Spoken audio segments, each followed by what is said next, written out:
Hello everybody, this is Monstertaming coming at you with another Kindred Fates newsletter video. This time we have newsletter of September 10th.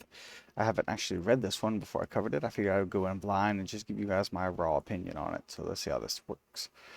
Alright, Combat Arena Alpha. We've been focusing less on the Combat Alpha these past few weeks, in favor of making extremely important strides on the single player side. That being said, several changes will be making their way into the Combat Arena as early as next patch.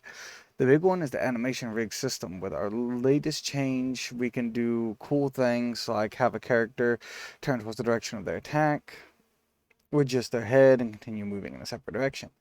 We can also make them lean into the direction of motion as they turn, which makes movement more realistic in general. So I think that, yep, they fixed Lumala.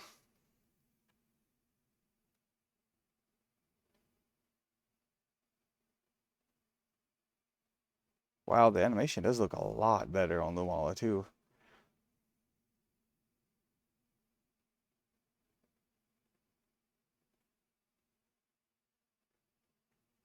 I've also been looking at balance changes needed to improve the experience in the current meta. Expect a fresh batch of buffs and debuffs when the next update to the alpha goes live, which is always good. You know, the meta is not fully balanced right now.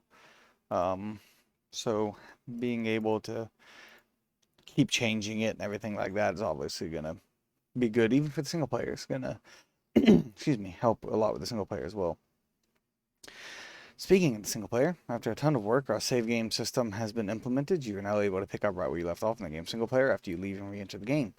The game also supports autosave now with regular intervals as well as after important events. A lot of time and effort went into this, so we're really excited to have it in and functioning. I like how you can save the game at any time, and I like autosaves. I absolutely cannot stand games where you cannot save at any time you want. It's just like, sometimes you just literally have to go do something, and it sucks to not be able to save your game and have to lose your progress. So I'm happy it sounds like they're going to be able to at least do very frequent autosaves, if not literally have it manual save anytime. We added 2 new cutscenes to the game's single player story. We still have plenty to go, but our tools have gotten a lot better, so the process for creating cutscenes is much easier going forward. We also added 7 new dialogue trees for single player missions. Character dialogue trees tend to be branched and complex, while some dialogue trees are simpler due to being functional for navigational and purpose. Here's a peek at one of the trees we finished. Hold on. Let me see if I can, alright, this image is extremely tiny. Let me see if I can't find a way to zoom in on that for you. I'll be right back. Alright, as you might have expected, no matter how far you zoom in, it's still too blurry to read anything, but you get an idea of how the path and branching will work at least. We implemented the Memorial UI and functionalities, as well as several additions to our Xnode framework for cinematics, dialogues, and missions that we've shown off previously. We finished several new abilities for the single player that include 2 new dark type abilities, 2 light type abilities, and 1 for each air, water, and null. Also fixed a bunch of miscellaneous issues with attacks in single player used by NPCs. The train has come really long way in the past couple of weeks. Large swaths of land are reaching a playable state. We finalized and further refined our tools for loading into the world at a specific position immediately. This makes it much easier to start testing from a particular point in a certain state. Big improvements were made to Gladius's face model and support for her ghost hand. There were a lot of wonkiness needed to be fixed. Our first dungeon has seen a lot of progress, finished construction of 2 new dungeon rooms, and started work on door logic for dungeons. We've also improved the feel of this dungeon's boss fight. This improved lots of play testing, adjustments, and improvements to the boss's AI, and fine-tuning the boss's stats. Finally, we've added new visual effects and logic for the fog. It rolls into new areas now, so it looks much more substantial than the earlier dev builds.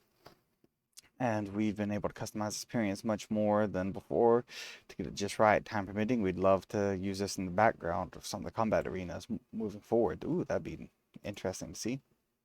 Thanks for stopping by. See you next time on September 24th. There you guys have it. We have some, mostly the biggest part is this right here. This new animation rig. So, yeah. we can look forward to that. And I'm happy to hear it and happy to see it's coming. And I hope you guys enjoyed this little newsletter read like always. I'll see you guys for the next one or the patch notes, whichever comes first. Until then, this is Monstertaming signing off. Hope you all have a wonderful day. Goodbye. God bless. And see you next time.